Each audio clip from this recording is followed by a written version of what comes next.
Thank you for clicking on this video. I hope you enjoy.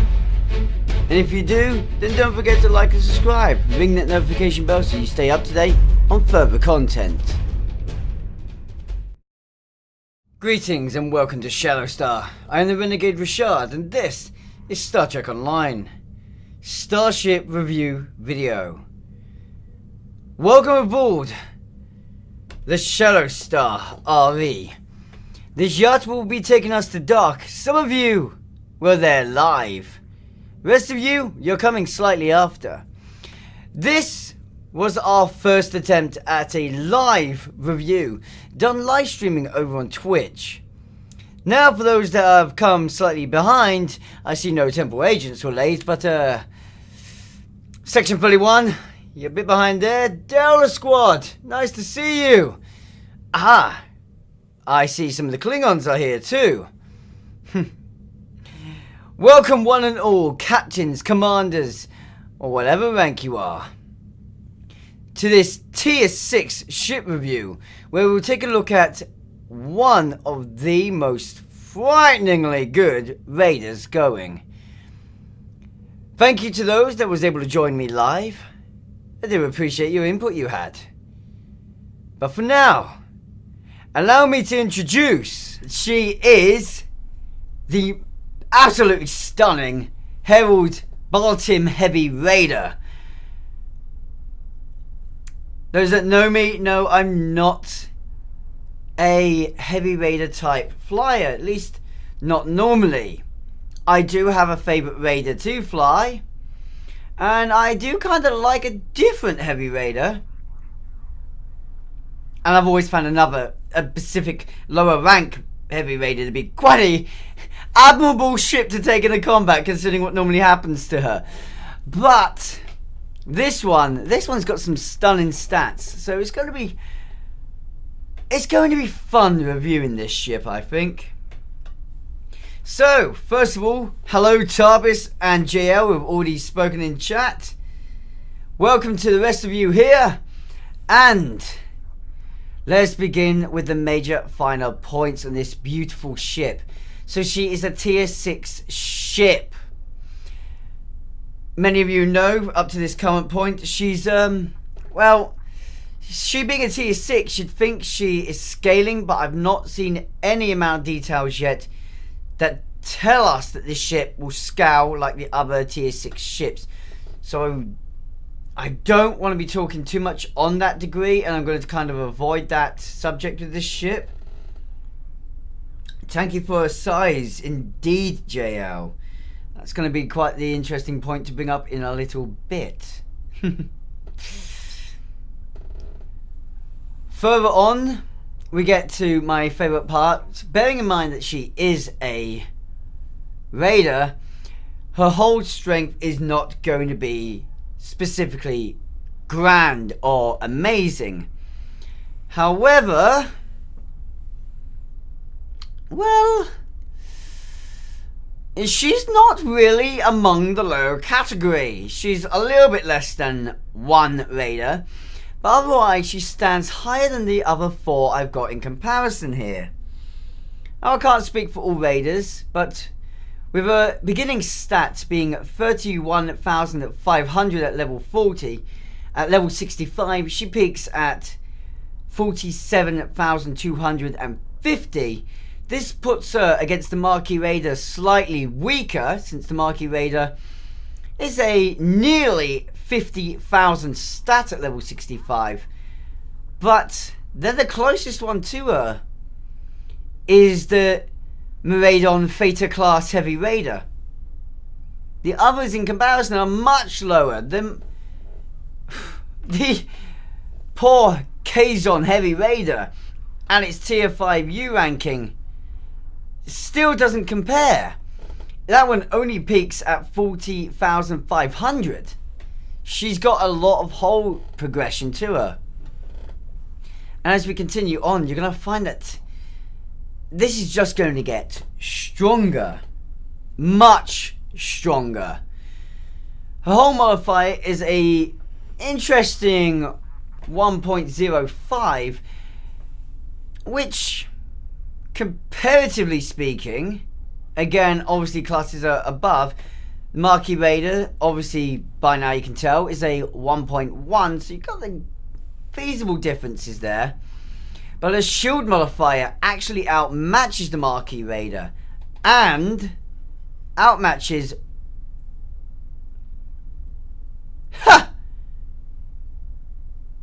every other Raider other than the Jem'Hadar Vanguard Heavy Raider. Not bad. Shield modifier was 0.95. Admittedly, this is kind of a weak spot and continues to be a weak spot, but there's nothing wrong with a little bit of hull tanking to counteract shield weakness. Darth, hello, welcome to the stream. Continuing on, she has a magnificent turn rate. Absolute magnificent turn rate of, hello, that was loud. Come, no, quiet, sorry, wrong spot. Turn rate of 21. Okay. That actually puts her highest against the Marquis, the Kazon, Minthydron, and Jem'Hadar. She stands with the highest turn rate. That's quite magnificent, especially considering her weapons arc that we'll get to in a second. That is extremely nice to see. Suffice to say, she'll be running circles around most people. Hell, she's running circles around the Kazon and the Defiant. Ooh. Not my type shit, but the fact that she's actually runs around, and I didn't even notice that ship in the background. That's the best part. Hello, Herc. Random Herc ship in background. Good to see you too. Please don't stick any of those spines into my lovely Herald ship.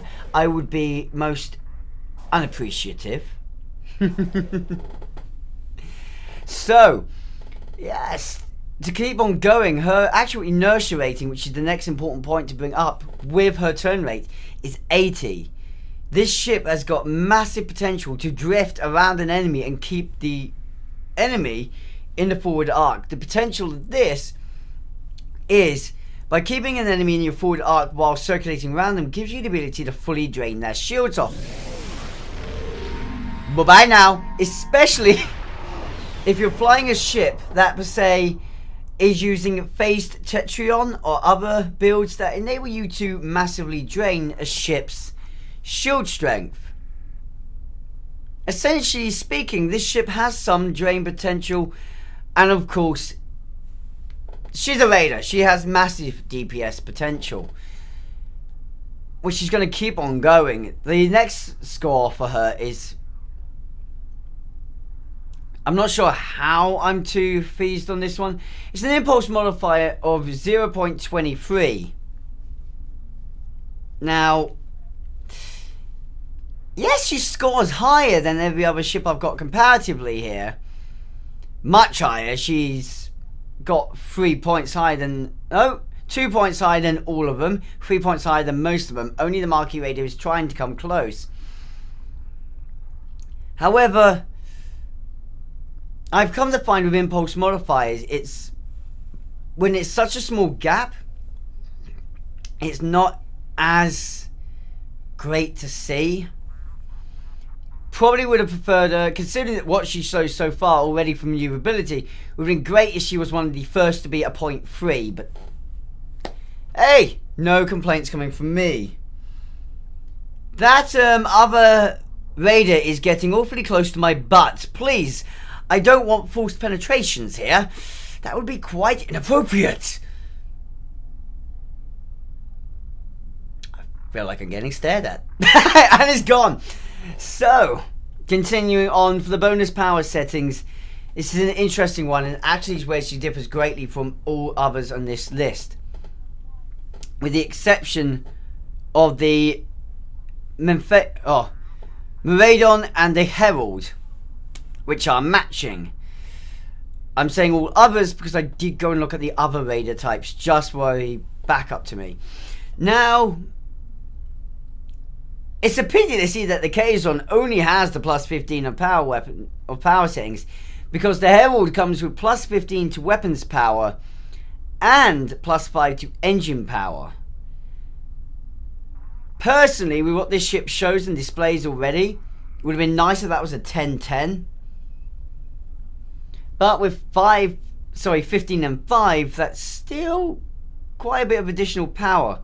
The only problem for it is the Marquis Raider is outpacing it big time, since the Marquis Raider is a plus 15 weapons, but then has plus 5 to all others, shield, engine and auxiliary, giving the Marquis Raider an advantage here. And bearing in mind the Marquis Raider is another Lobby ship like the Herald, that's probably a weakness to it. Hello, goodbye. Oh, shut up, Big Daddy. Oh, not sure I should be saying that one. Continuing on, this is where the comparison is highly important and is why I made sure to have a good comparison rate. We'll start off with the weapon slots. Now, all ships I've got to bear against, other than the Kazon and the Jem'Hadar Vanguard, have the same weapon format of 5-1. They also have a type-specific experimental weapon slot. Hello there! This type-specific experimental weapon slot can be loaded out with some impressive weapons, my personal favourite being the railgun. But, hey, maybe you like the profits. Force penetration to a Duff, that would be rough. And you would know, probably. How cheeky of you, Duff. Now, bearing in mind that this ship is a 5-1, and as a result, you're probably using an omnidirectional on that one, or a turret, depending on if you're more of a fan of cannons. I'm personally a beam person myself. There are two ships that actually are different from this.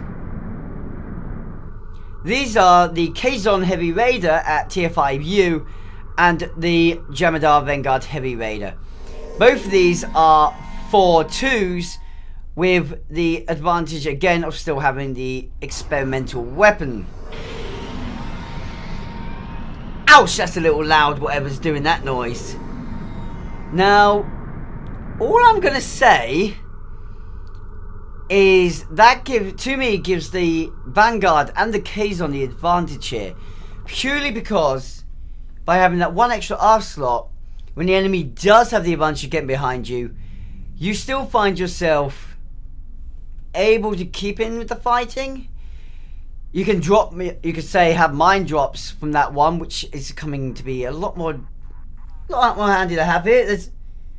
How many raiders are around me right now? But seriously, the mines are coming in more handy, and having two aft weapons just means when someone does get the advantage to get behind you, you can still somewhat try and keep them on the back burner until you get turned around. Admittedly, with this ship, it's not so bad. She has an impressive turn rate, but I always prefer the extra aft weapon slot. Maybe that's why I like battle cruisers so much. Having said that, the next bit really does complement her. Her console positions. Bearing in mind this ship can load dual cannons, it's a pity to see so low on the science. However, as you're expecting, she is 5 tactical, 4 engineering, 2 science. Now, the 2 science is a pity. This means she loses her support capability almost outright, landing her purely in a DPS role, as she's a little bit too soft to be used as a tank. Tank support, maybe, but a little bit too soft to be a tank herself. Now, oh, hold on, we're talking about Raider here. Not such a big problem there. If you're going for Raiders, that's not a problem. However, comparatively against her friends, the Marquis Raider has an advantage over her. With a universal console slot and 5 tactical, she can actually bear 6 tactical, 3 engineering, 3 science to bear against the Herald Raider, giving the Marquis the advantage. And this is quite a severe advantage, obviously being a rival ship as another lobby. Again, speaking of this, we have other ships comparative to her, but they are all actually weaker. The Kazon Raider, the Myrmidon, and the Vanguard all have what I call soft spotting. They have only 2 engineering positions, meaning with the 4 engineering the Herald has, she massively outdoes them for tankiness, and in fact will last far longer in a heavy strike. Suffice to say, where the other 3 are going to be shot out in seconds, the Raider will probably take a Tricobalt and just survive. Will be tight. Again, the Marquis will definitely outlast her, but like already stated by Tarbis, yep. No, it was JL. I do apologise, by JL. The Herald is extremely tanky, so I'm going to be glad to see this. Give me a Galaxy class and you're happy. Really, Tarbis? I will say this ship versus a Galaxy class, I'm not entirely sure which one will come out on top. Galaxy will have to rely on its broadsides. Well, the Raider can be used as pets, so that's good to know. Side little addition from JL. Thank you for the additional information. If you're a fan of that massive ship sitting behind us, and you have not got access to the ship, it might be a good reason to get this ship, seeing as having her will give you access to the Raider as pets for that beautiful carrier sitting behind us. Oh, and we all know how dangerous the Vomph is just standardly. Core versus the BALTIM?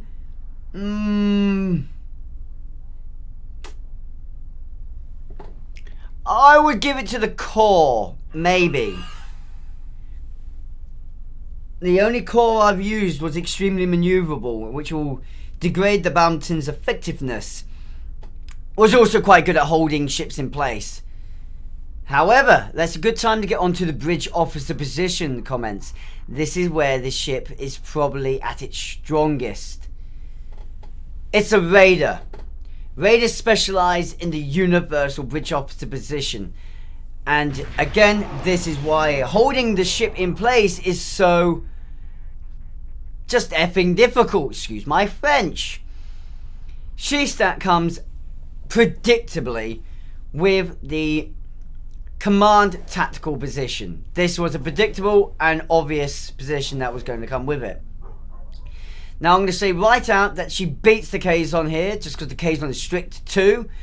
So because you probably don't want to overdo tactical positions, the stricted 2 on the Kazon is a weakness.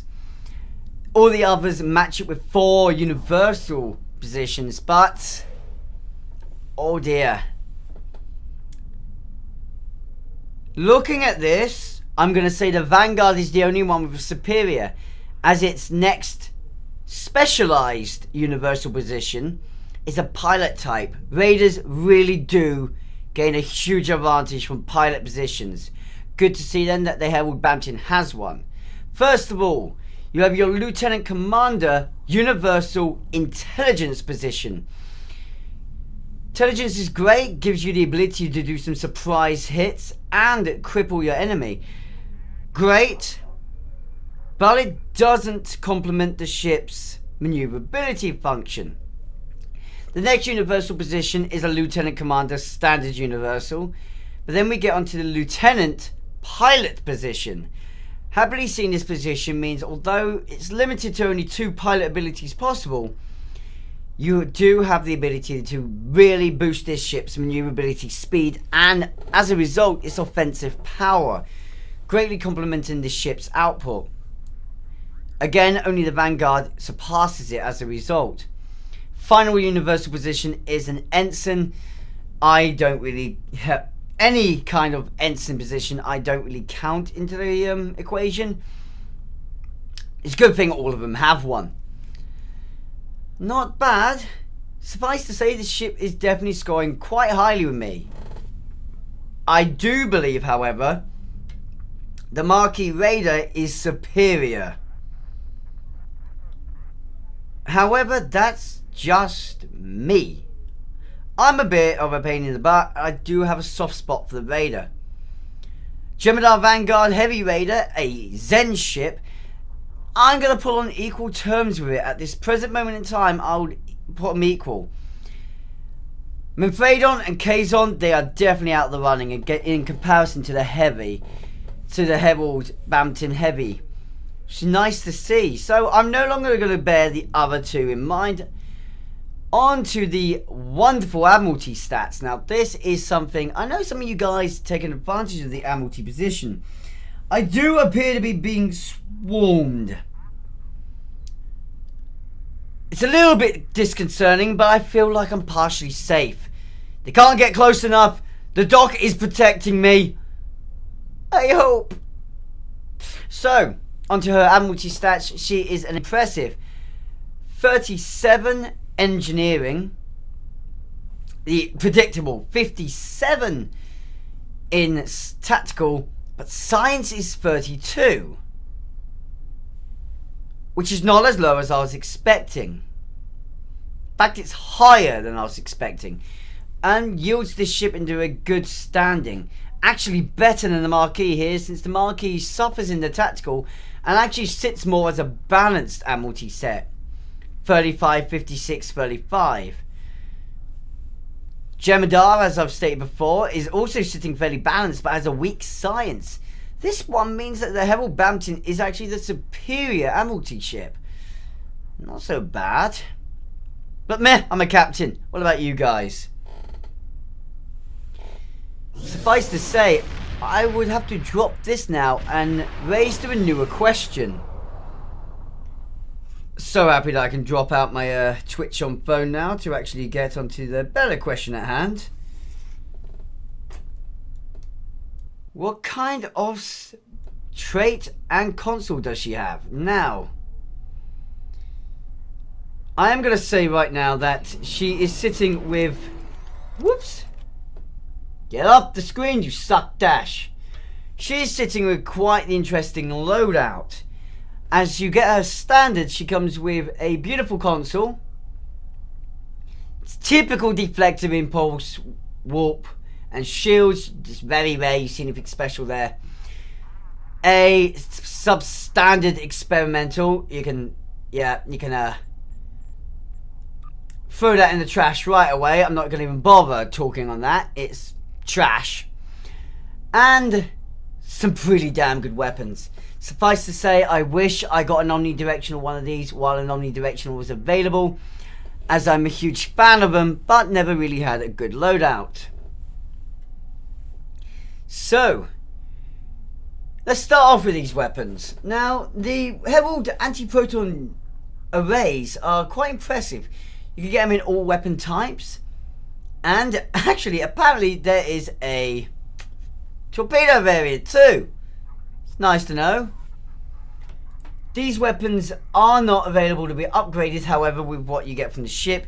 You will need to acquire the specialized weapon variants that you get from the HERALD weapon packs or HERALD lock boxes. This is a bit of a shame for the transphasic HERALD torpedo. Then again, when it comes to transphasic, I can think of better torpedoes. Pretty sure you can get the torpedoes from anywhere else. Can't get those torpedoes from anywhere else? You've tried. Okay. Might be worthwhile dropping those at them and using the... Whoops. What were they called? It's transphasic cluster torpedo I'm trying to think of, but I can't remember whose torpedo it was. And since I've not got them on me... Might be the VOF that had the cluster torpedo. No, it wasn't. It was another set. But there's a vastly superior cluster torpedo transphasic that's pretty good to use in its place if you want transphasics. Personally, Breen, thank you, Darth. Personally though, I stick to tricobolts and quantums, but that's my taste. Now the special effect of these herald weapons is their 2.5% chance of increasing bonus energy damage by 7%. Can stack up to 3 times. Now I believe this was originally higher, but of course that had to be slightly nerfed. It's a little bit too powerful. There are weapons that are as crazy as that, but luckily they only come in beam array and they're referred to advanced phasers, as well as some other energy types, but hey, let's be careful. Darth is a fan of quantums or plasma. Definitely when you're running a Romulan, I'll always go plasma. Hey, Faith Intel Escort, personally one of my favourites. Now this ship has some impressive additions that can support her. I will partially cover the other consoles you get around her, but the primary console you get here, one of my personal favourites, is the Ambush Gateway Generator. Now this really supports her as a cannon build, and actually any other Herald ship as cannon build types. The misfortune of the console is it is limited to Herald ships. Now personally, I'm going to hold this in a very bad side effect, because this console would be great if it wasn't limited. Because it's limited to Herald ships, it's going to get heavily scored down to me. But with plus 25 cannon damage and plus 1% critical chance, she can lead to some extremely good damage output for this Herald ship, as well as its fellow counterparts. So it's not too bad. Not too bad.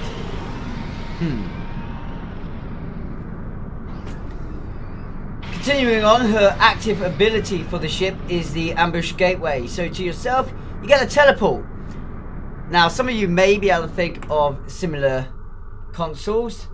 Unfortunately, I've put all my consoles away at the moment, so I can't show you it. But you have the Undine console, which gives a very similar ability. And you also have consoles that give you, say, the Picard maneuver. These jumps or teleports all give you the similar effect, but this one gives you a bit more.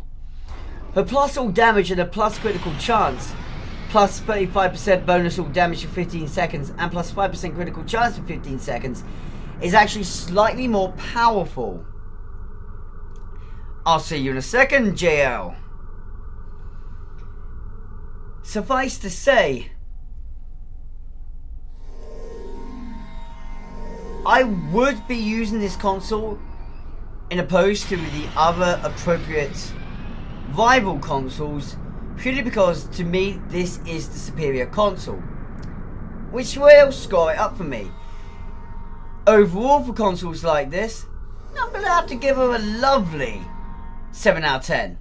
Yeah, lovely 7 out of 10. Would have been 4 out of 10, but she's got a good active ability. As for trait, now we're seeing a lot of traits similar to this, but Waylay is exceptionally useful. So you get a shield heal when flanking with direct energy weapons. The reason this is so good is because if you're using a raider, or specifically used to raiders of the BALTIM's class and type, you'll know that it is extremely easy to attack the enemy's rear arc. You'll get a plus 140.6 shield regeneration for each facing shield when attacking the enemy's rear arc with direct energy weapons.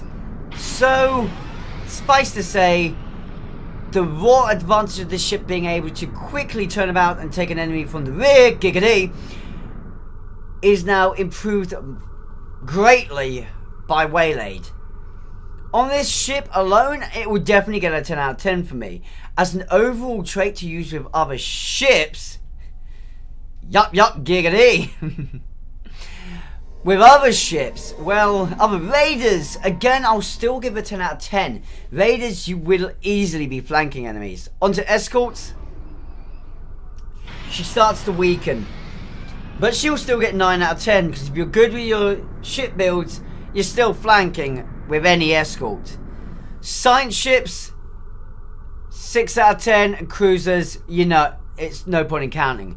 It's very difficult to flank with a cruiser, and if you're intelligent enough and skilled enough to flank with a cruiser,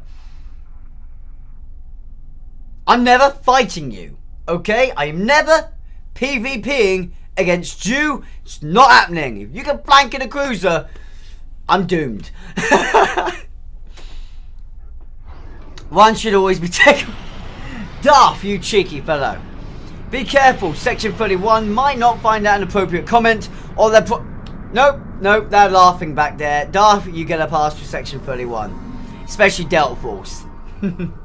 My fleet will never be aggressive with you. So, great trait, great console. Good weapons, especially if you get them from the lockbox. If you're looking for amazing weapons, or want me to review weapon types,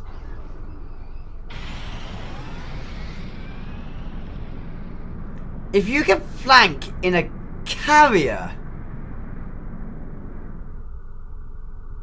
Hello, God. How are you doing? It is an honor to meet you, God.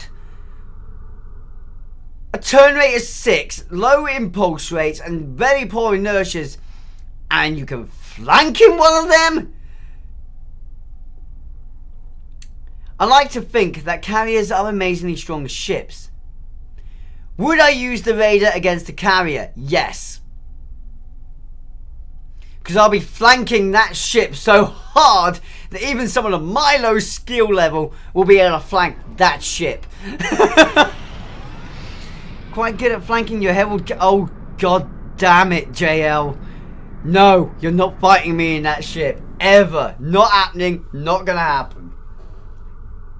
Safe to say. Oh dear. Oh dear. Well, we've had a rundown of this ship.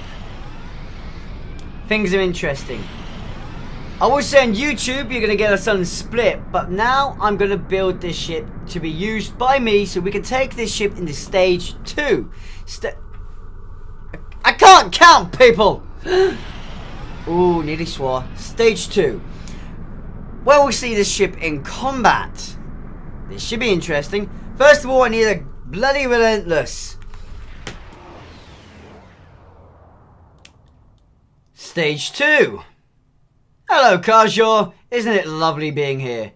Look at those lovely Jem'Hadar attack ships. They have no idea what is coming their way.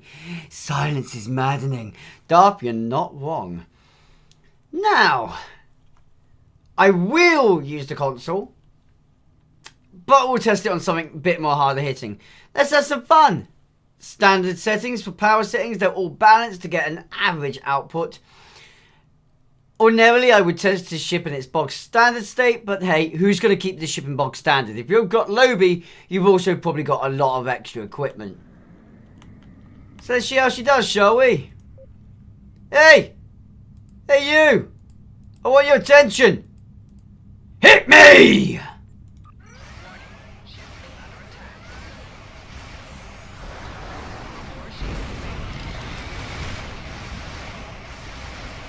Well, that's interesting to say the least. Also interesting to say is just how tight the spot I'm turning on. What was that comment about staying in the flanking arse of enemies? Hello, you little shits! You done yet? Are you done yet?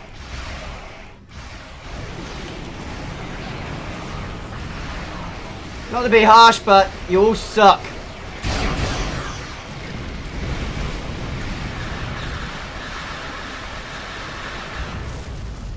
Whoops!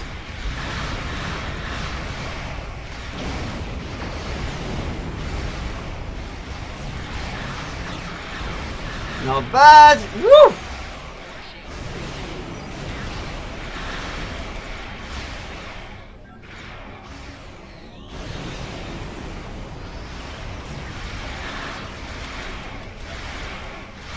I gotta say, they last a bit longer than I expect, but at the same time, considering the settings I'm on and considering my standard build I'm using, as this isn't even my support DPS build I'm naturally using as I don't have my anti-proton boosts,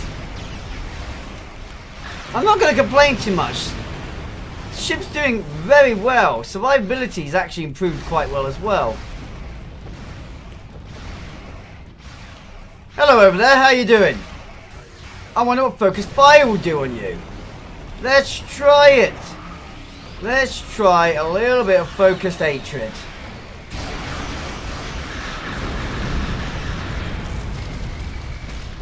Bye-bye now. That was sadly pathetic. For the bug ships, god damn. Normally they get a lot more fight out of them than that. Right, Galor class. Now this one I'm going to be happy to take some advantages on. Come to me, Galor class. First of all, let's see what kind of output we have damage-wise.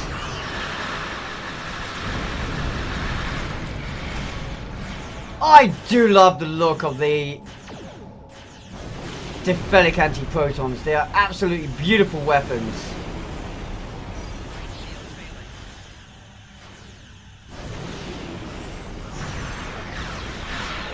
The look's a bit unusual too, which is one of the things I like about them.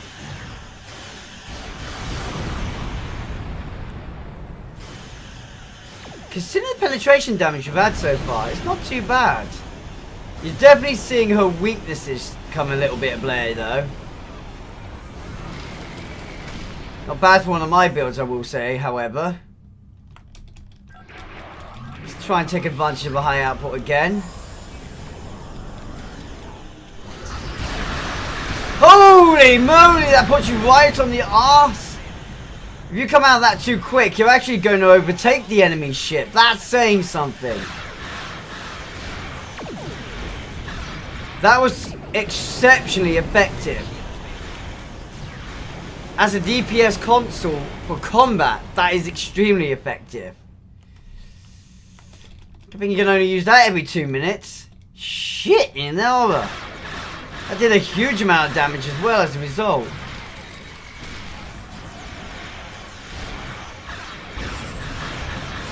Holy moly!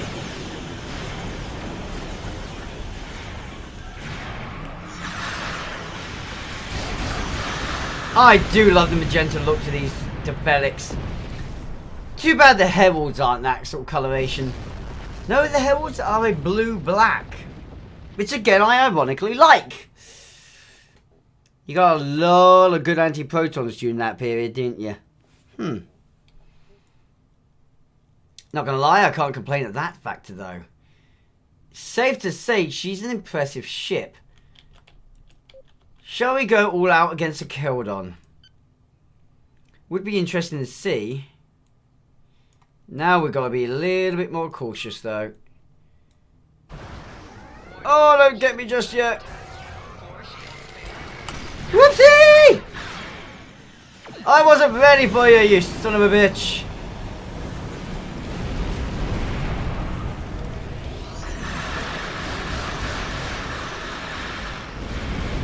Wait your turn.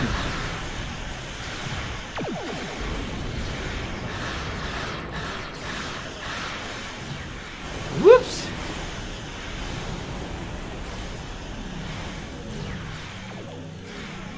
Oh really? You want to play that ball, do you?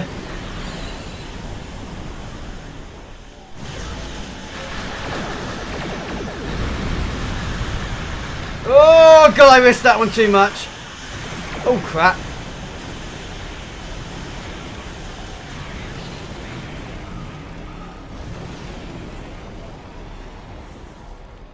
One final storm, let's do this crap.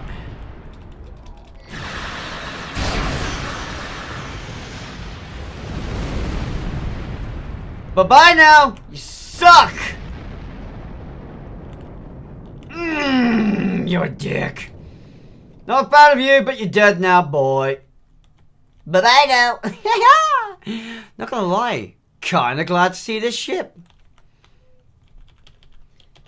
I wasn't sure about getting this ship. I've been very 50-50 and sort of held off on getting her. I only got her because of the vote that one of my ships to review would be a Herald ship. The chance of me getting this ship was exceptionally higher than me getting the carrier. It really did turn out that way too. Now, with that being said, she is very impressive to fly in combat, I have to say. An unknown entity deals 0 kinetic damage to your photon torpedoes. Photon torpedoes? Well, that's interesting to read, because according to the wiki, they're quantum torpedoes.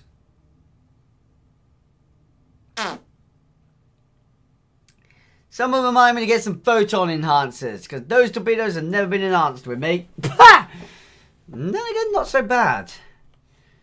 Well, I've got to say, in combat, I'm quite impressed with her.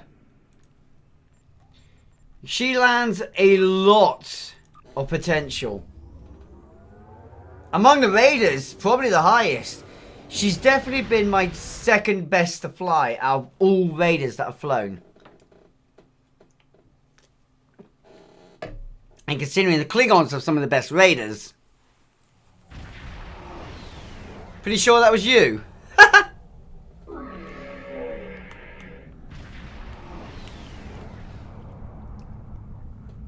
Right. Let's dock up. We have one last thing to look at.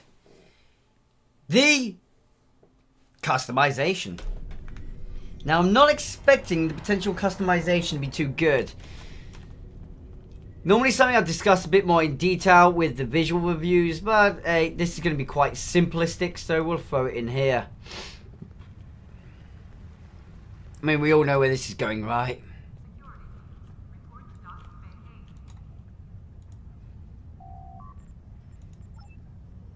Okie dokie. I went straight to the wrong spot because I'm an idiot. Right, okay.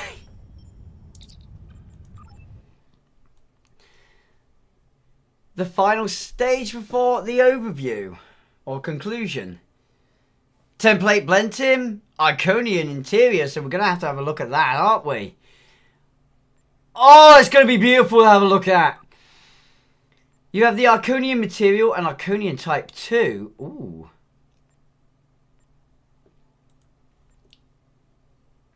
Oh, suffice to say, we could be a fan of Iconian type 1, but look at Iconian type 2. I think I like this one probably a bit more. To me, it gives me the feel this is the Iconians before they went hell-bent on destroying every other species in the known universe. This is them gone psycho. This is them. We still like people a little bit. Psycho, like people. Psycho, like people. Says a lot, doesn't it? Oh dear. Only one window type. Of course, no modifications that we had. It's a bit of a shame there was no variation you could add to this ship.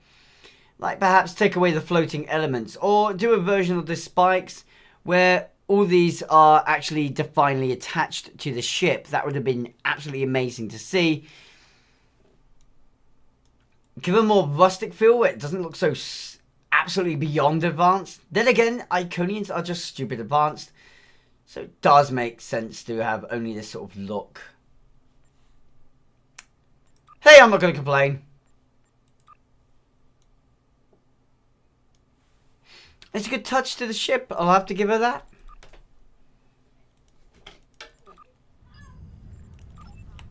Suffice to say,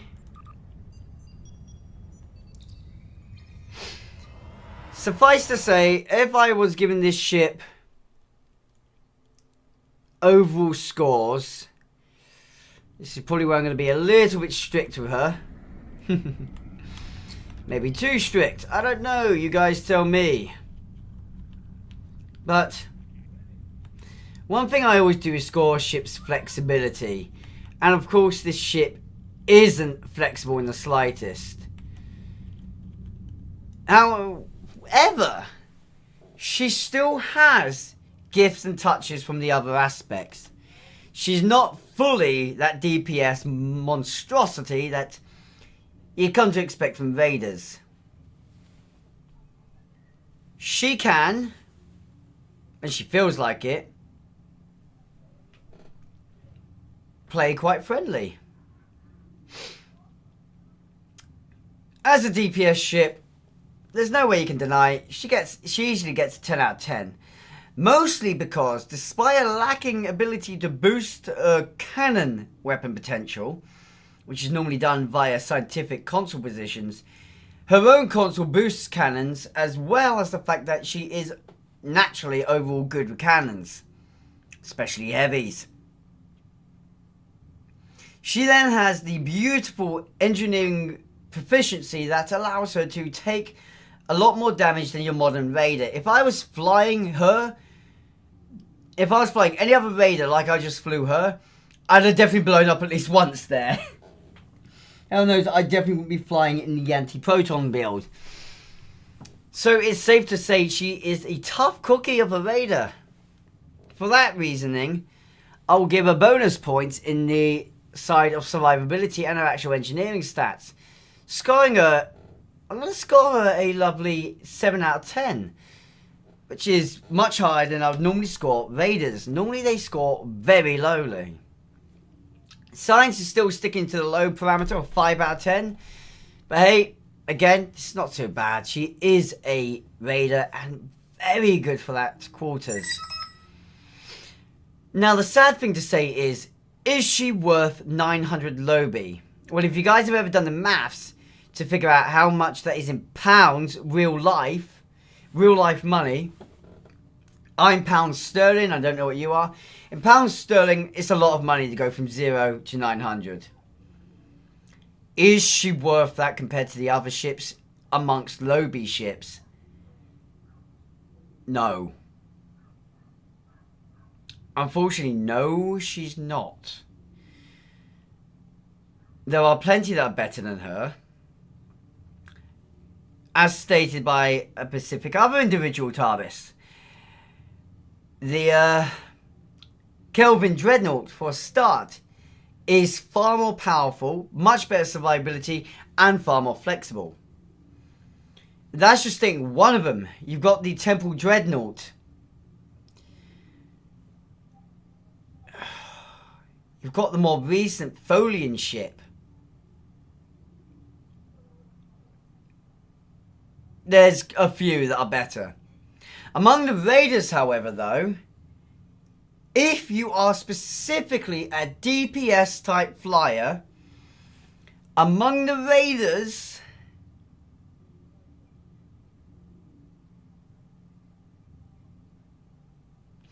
I would say yes.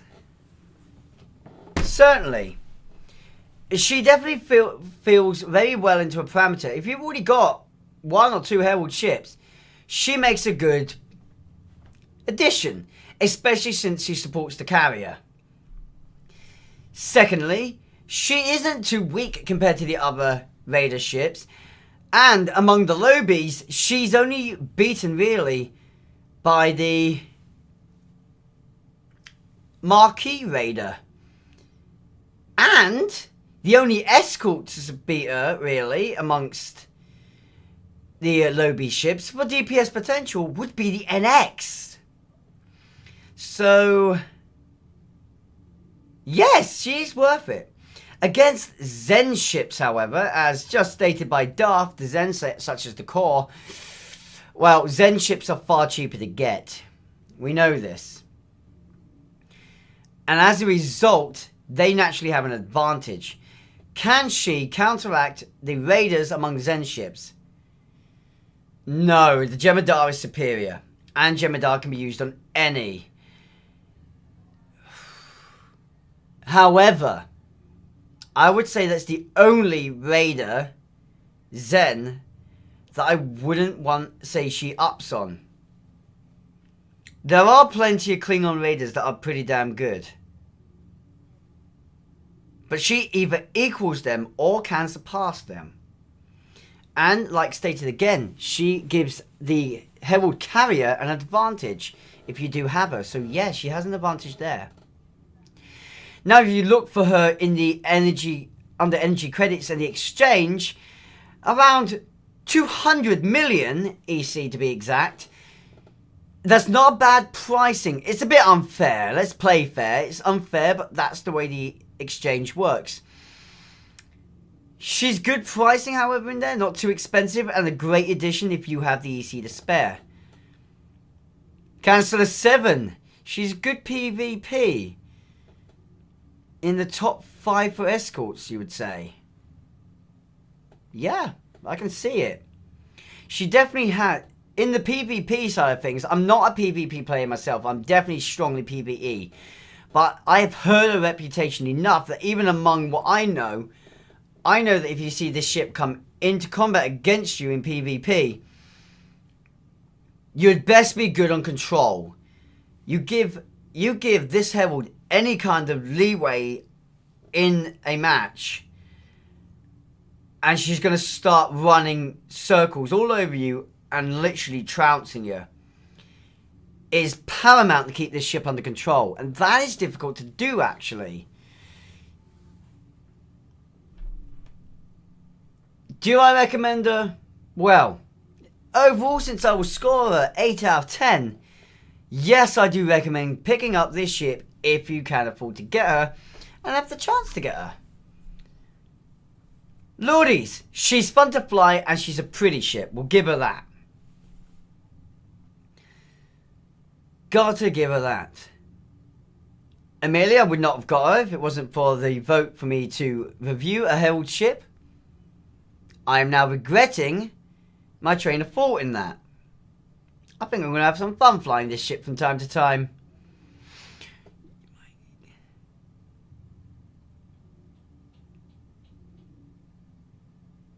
Who, what, where? What about the linked phases? What did I say? Either way, it's time to end the stats review, and we'll get on to the visual side of things. This will be interesting. Live visual review. I am looking forward to seeing what people say during this one. We'll be moving on to that shortly. I'll have to move spots over. But those of you watching at a later date on YouTube, I do hope that you will consider throwing into the comments section below and feeding back what you think of this ship. As I always check out the comments these days, and I make a secured effort to respond to all of them. Thank you for watching to the very end of this video. I greatly appreciate the support you've shown me in doing so, and if you do wish to see more, or also be aware of next time I do a live review, and keep up to date on everything the channel is doing, then please check out the description. There you will find not only our Discord, but, well, our Twitch and Twitter. The most important ones there is Twitch and Discord, however. Also, guys, I do hope that you'll comment below and give me your feedback on this ship. I want to hear what you guys think of it. You may not have been there for the live stream, but you are here now, and your feedback helps me out when I do later reviews. So, it'd be great to hear what you have to say, both on the ship and on me personally. Constructive criticism is always appreciated. Either way, thank you for watching, guys. Until next time, live long